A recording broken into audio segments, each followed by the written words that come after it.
Je suis au 408.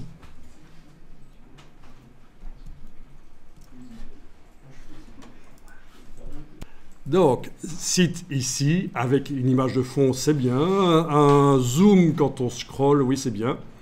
Donc, un texte qui vient par-dessus les images, donc c'est un système de design qu'on appelle layers, donc les couches. C'est pas une technique nécessairement, c'est juste un style de design. Quand vous avez les images qui passent par-dessus le texte, on peut même parfois avoir l'impression que c'est une erreur. Ou le texte par-dessus les images, en tout cas les choses qui se superposent, pourquoi pas.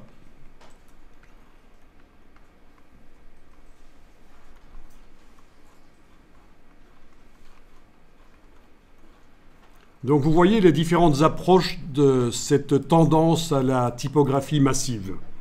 Alors je passe au 409.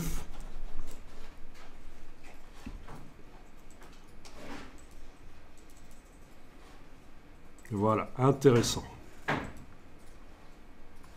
Avec des effets visuels. Des images par-dessus les images. Qu'est-ce qui se passe quand on clique sur More Details ? Ah ben ça continue, on a un scrolling horizontal. Voilà. Très très bien. Avec des images qui baignent dans une couleur. Et alors des images on pourrait dire qu'elles sont un peu fades, mais en fait elles sont douces. Elles n'utilisent pas la totalité de l'histogramme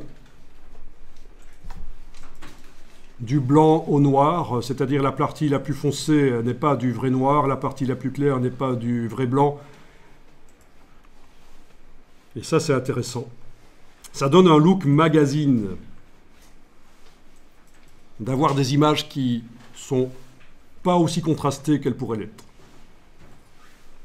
Ils ont fait un petit effet scrapbooking avec leurs matériaux, là, ce qu'ils vendent. Bien. 410.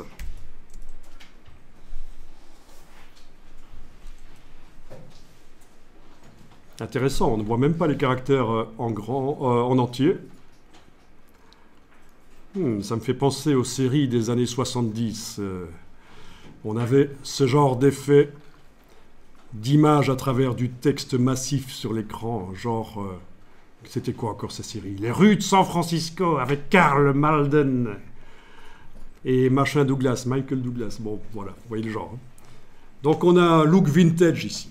C'est aussi une tendance, mais ce qui m'intéresse surtout ici, c'est la massive typography. Regardez bien comment c'est fait. Après, vous allez devoir faire un travail qui va s'inspirer d'un